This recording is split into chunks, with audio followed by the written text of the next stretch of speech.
In 1989, 6 actors said goodbye to their hit show and hello to lives nobody saw coming. One raised $2 billion fighting a disease that's slowly killing him. Another formed a punk band and got arrested for unpaid debts.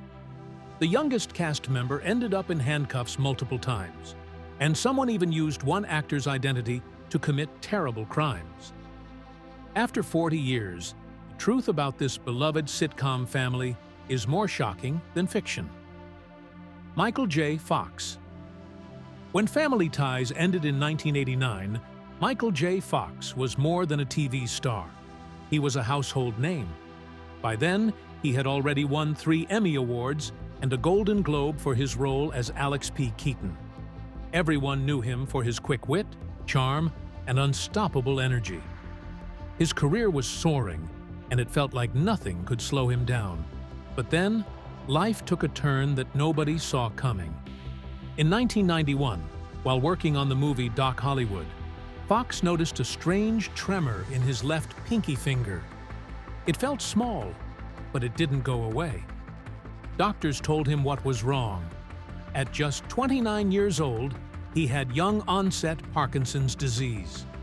It was a serious illness that usually affected people much older. Doctors told him that in just a few years, he might not be able to work at all. The news was crushing, especially at the height of his fame. For 7 years, Fox kept his illness a secret. Many people, even some of his co-workers, had no idea. During that time, he kept working as hard as ever. He starred in movies like For Love or Money, The American President, and The Frighteners. In 1996, he returned to TV in the hit show Spin City as Deputy Mayor Mike Flaherty. The role earned him more awards, another Emmy, 3 Golden Globes, and 2 Screen Actors Guild Awards. But as time passed, his symptoms became harder to hide. By 1998, Fox decided it was time to go public. The world was shocked by the news. Instead of pulling away, he faced it head-on. In 2000, he started the Michael J. Fox Foundation for Parkinson's Research. What began as a personal mission grew into something huge. The foundation became the largest nonprofit funding Parkinson's research. Since its launch, it has raised more than $2 billion and driven major progress in finding new treatments and diagnostics. Fox's honesty changed the way people talked about Parkinson's. By sharing his story and his struggles, he was open about battling depression and alcohol abuse after his diagnosis. He made it easier for others to speak up. Researchers now credit his advocacy for helping find new biomarkers and therapies. It wasn't long before Parkinson's was seen as a serious research priority around the world. Fox's road has never been easy. The disease has caused serious injuries, including broken bones in his shoulder, elbow, hand, and even his face from losing his balance. He's had infections and surgeries. Everyday life is a challenge, and he now relies on aids to help prevent further falls. "Parkinson's is still kicking my ass," he said honestly. "I won't win at this, I will lose, but there's plenty to be gained in the loss." Meredith Baxter. Meredith Baxter was once America's favorite TV mom. On Family Ties, she played Elise Keaton, the caring and open-minded mother that everyone loved. But after the show ended in 1989, her real life turned into a story just as dramatic as anything on screen. In 1999, at the age of 52, Baxter was told she had early-stage breast cancer. It was a terrifying moment.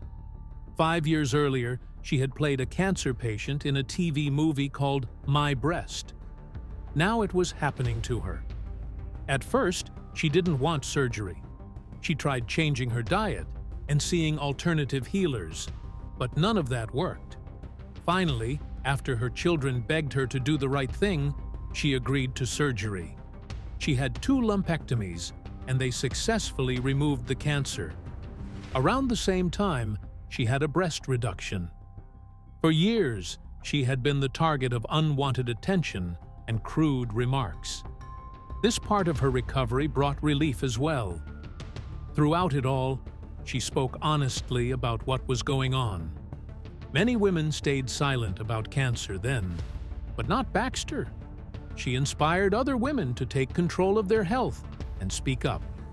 Her honesty didn't stop there. In 2009, when she was 62, she appeared on the Today Show and shared a very personal truth.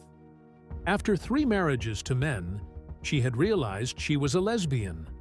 She called it a late-in-life awakening.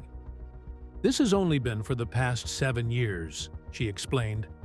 It wasn't that she had been lying all her life. It was just that it took her years to truly understand herself. Rumors had been swirling after she was seen on a lesbian cruise, so she decided to speak up on her own terms. Her 5 children weren't surprised. Her oldest son simply said, "I knew," when she told them. In 2013, she married Nancy Locke in a quiet ceremony in Los Angeles. It was her 4th wedding, but it felt completely different. Locke was a contractor, and they had been together since 2005. Baxter said this was the first time she truly understood why people talk about the joy of marriage. Being with Locke also helped her recover from the painful past. That past was revealed in 2011 when she wrote her memoir, Untied. In the book, she told readers that her second husband, actor David Birney, had emotionally and physically abused her. Birney denied it, but she was clear. Alcohol had been her way of coping with the pain. She drank heavily during their years together, but had been sober since 1990. Even as she faced all these struggles, Baxter kept working. Throughout the 2000s, she appeared in guest roles on shows like Cold Case and acted in TV movies and holiday specials. Off-screen, she became an advocate for causes close to her heart. Her experience with cancer made her a strong voice for women's health. Her coming out inspired many in the LGBTQ community. Through it all, she stayed true to herself. Justine Bateman. Justine Bateman was once best known as Mallory Keaton, the fashionable sister on the hit sitcom Family Ties. From 1982 to 1989, she played that role and earned both Emmy and Golden Globe nominations. But when the show ended, things changed. Hollywood struggled to see her as anything but Mallory.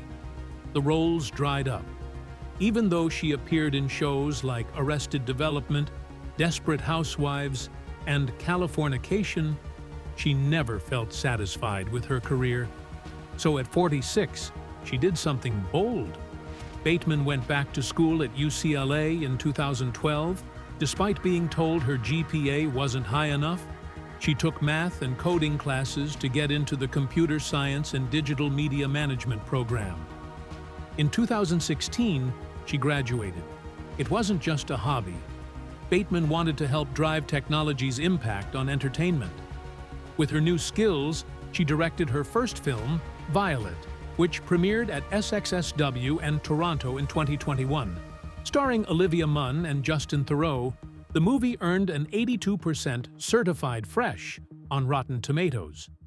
Critics praised its bold style and psychological depth.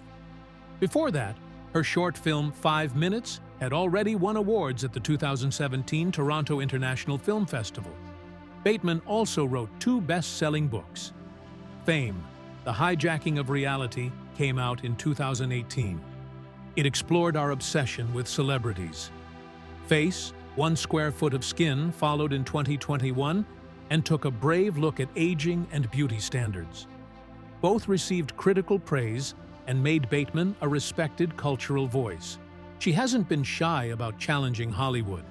In a 2023 interview, she told the story of Googling herself at 42 and seeing "looks old" as a top search.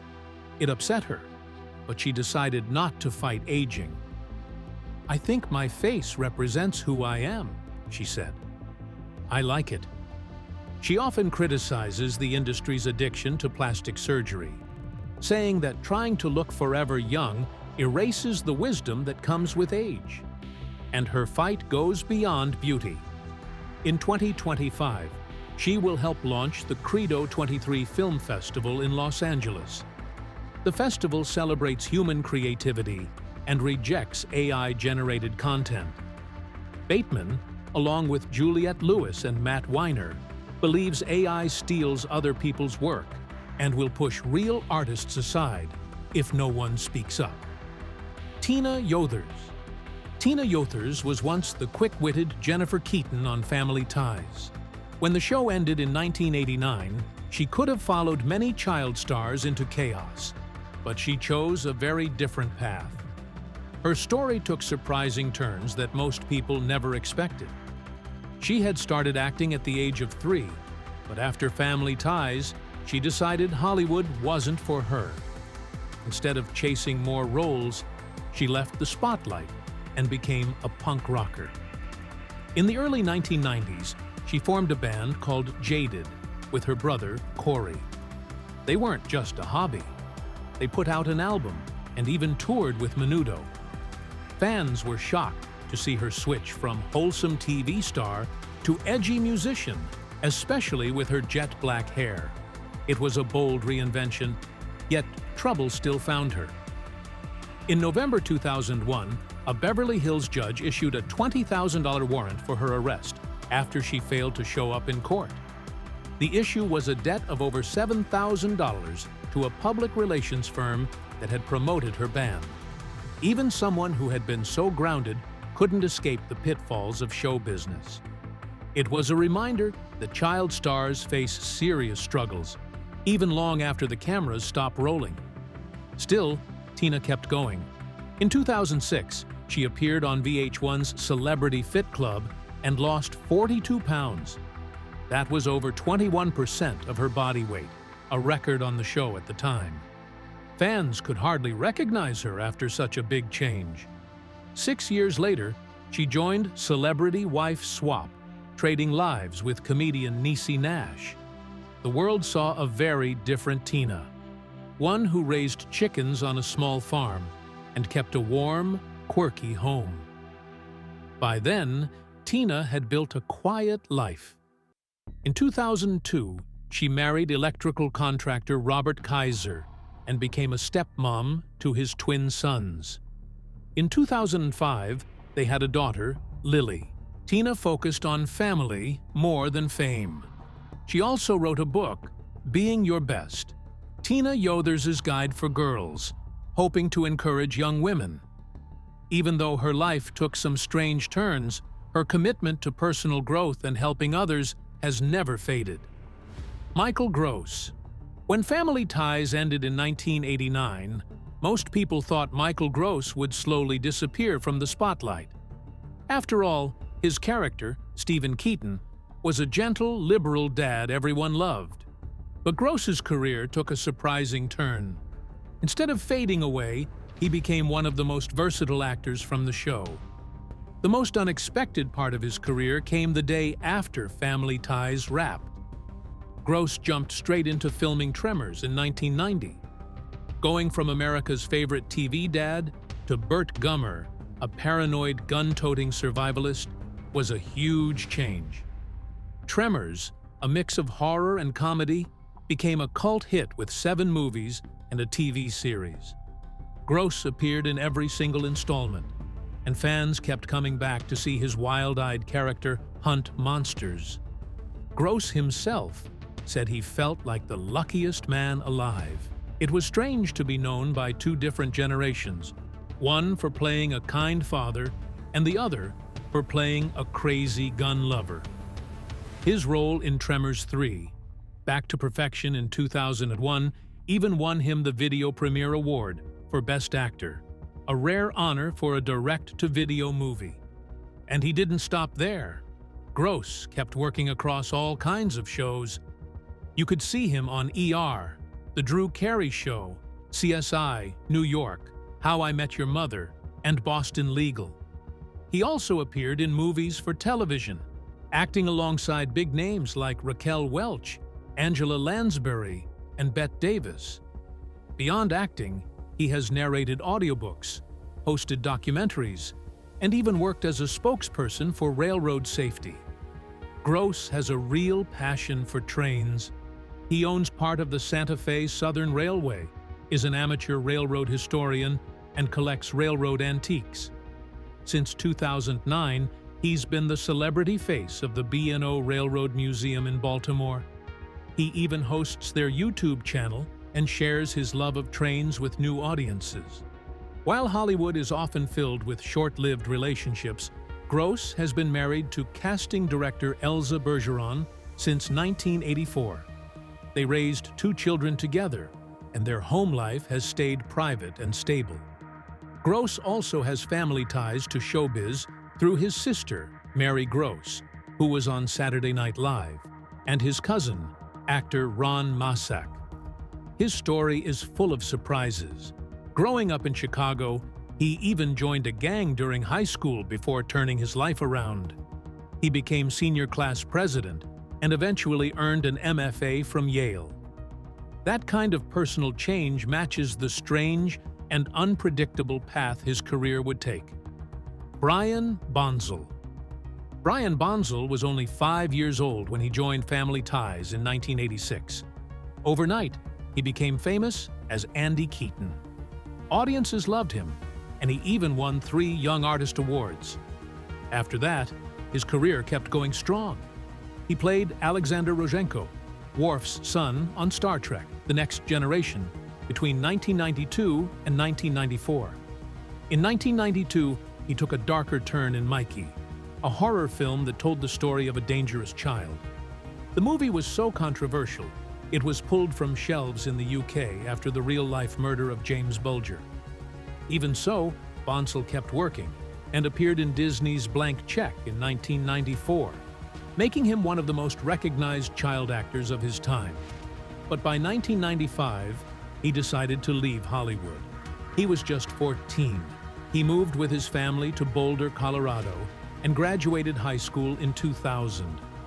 Music became his focus, and he started punk bands like Late Bloomers, Thruster, and The Light on Adam's Stereo.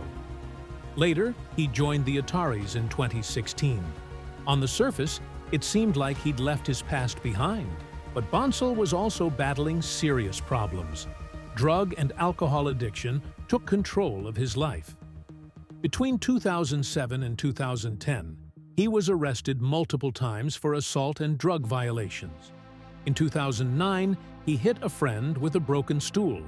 That led to felony menacing and third-degree assault charges. Instead of going to jail, he was ordered into treatment and put on probation. The judge recognized that addiction was driving his actions. His troubles ran deeper than that. In jail in 2004 for a DUI, he met a fellow inmate named Nathan Loeb. Loeb became fixated on Bonsall. After Loeb was released, he began impersonating Bonsall in shocking ways. He copied his tattoos and pretended to be him to attract women. Over a 12-year period, Loeb assaulted at least 7 women before being sentenced to 274 years in prison in 2019. Bonsall has talked about the guilt he carries because Loeb used his name and fame to harm others. "Those girls," Bonsall said, "they thought they were meeting me. It still haunts me." By 2016, Bonsall had hit his lowest point. Drinking and self-destruction had taken over his life. But something finally clicked. He knew that if he didn't stop, he might not survive. He chose sobriety and, by 2025, had been clean for nearly a decade. In 2017, he married Courteney Cox. 2 years later, they had a son named Oliver. Bonsall began a quiet new chapter, focusing on his family and his music. Occasionally, he appears at fan conventions. Mostly, he stays out of the spotlight. Mark Price. Mark Price was once known simply as Skippy, the awkward kid next door on Family Ties, but his real life after the show took him on a wild and surprising ride. When the series ended in 1989, he didn't slow down. Instead, he jumped straight into a completely different world. Before Family Ties was even off the air, Price had already taken a bold leap into horror. Back in 1986, he played Eddie Ragman Weinbauer in Trick or Treat, a cult classic full of heavy metal, evil spirits, and rock star cameos from Ozzy Osbourne and Gene Simmons. This wasn't the nerdy Skippy people knew. This was a teenager caught up in a supernatural nightmare. Fans never forgot it, and Price still appears at horror conventions today. On Halloween 2024, he's even doing a live commentary at Chicago's I.O. Theater to talk about making the movie and working with these rock legends. When Family Ties wrapped up, Price kept looking for new paths. Between 1989 and 1992, he hosted Disney Channel's game show Teen Win, Lose or Draw, becoming a friendly face to a new generation. Around that time, he was offered a Family Ties spin-off centered on Skippy as a stand-up comic. Incredibly, he said no. Looking back, Price admits it was a mistake, especially knowing how much it could have boosted his career. But he didn't stop pushing himself. He focused on stand-up comedy instead, performing with big names like Jay Leno and Jerry Seinfeld, and touring with Weird Al, Yankovic, and Carrot Top. He became a regular at Harrah's Las Vegas for over 15 years, an amazing run for any comedian. Price also moved behind the camera, creating shows for Disney Channel, Food Network, Animal Planet, GSN, and Showtime. One of his most notable gigs was producing TBS's Midnight Money Madness and making Green Collar Comedy for Showtime, a comedy special with an environmental twist. And when live venues shut down during COVID-19, Price switched gears again. Instead of giving up, he hosted a daily 80s radio show on WROD in Florida, keeping his fans entertained. By 2023, he'd also become the commercial face of the Insurance King and announced 2 new television projects. Even after decades in the business, Price continues to evolve. Scott Valentine. Scott Valentine will always be remembered as Nick Moore, the funny, goofy character from Family Ties. But his life after the show was anything but simple.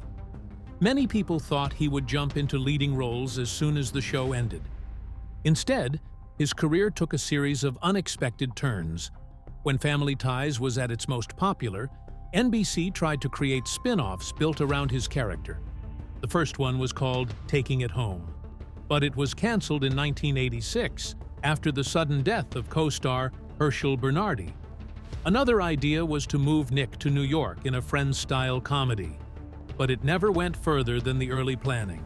The third spin-off, The Art of Being Nick, actually made it to air. It featured a young Julia Louis-Dreyfus and even came in second in its time slot. But NBC still decided not to make it into a full series. That decision left Valentine feeling frustrated and wondering what was next. His path to fame had already been tough. Back in 1981, Valentine was hit and dragged by a truck. The accident left him recovering for 3 years. When he finally moved to Los Angeles in 1984, he was determined to succeed. His role on Family Ties was only meant to last 1 episode.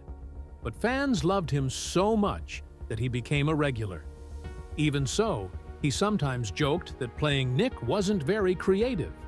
He was paid well to grunt his way through most scenes. After Family Ties, Valentine appeared in guest spots on shows like CSI, NY, News Radio, and JAG.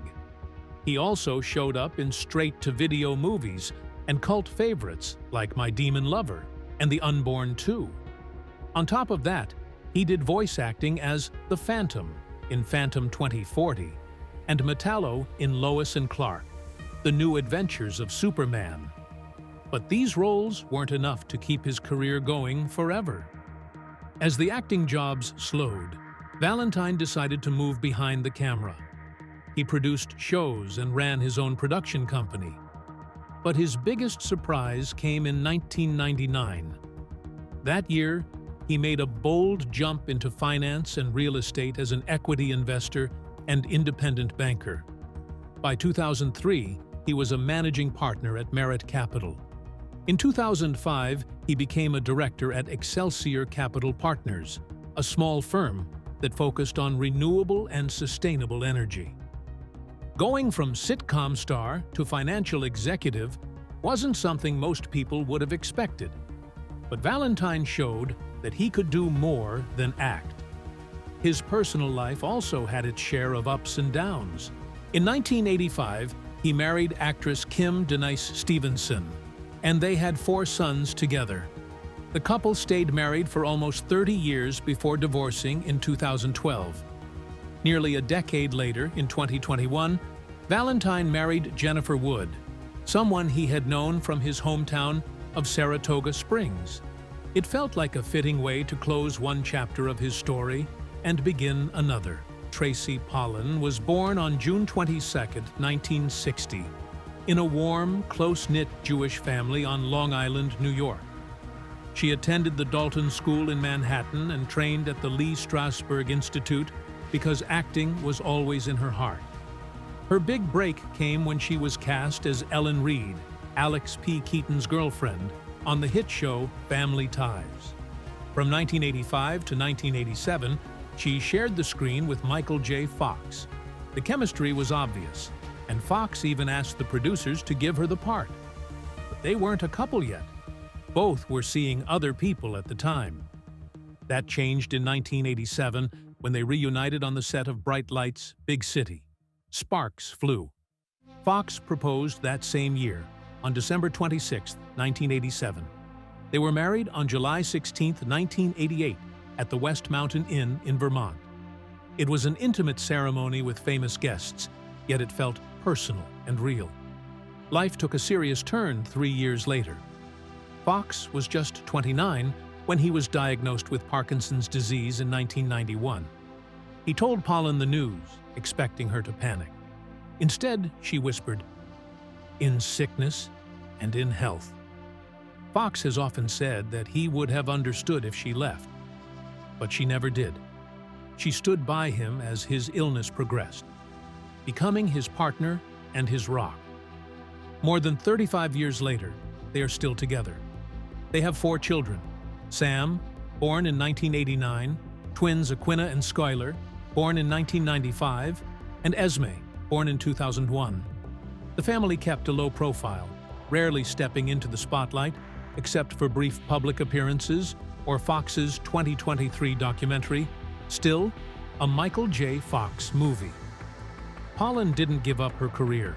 She acted in acclaimed shows like Law and Order, SVU, earning an Emmy nomination. She appeared in movies like A Stranger Among Us in 1992, and more recently, in Inventing Anna in 2022.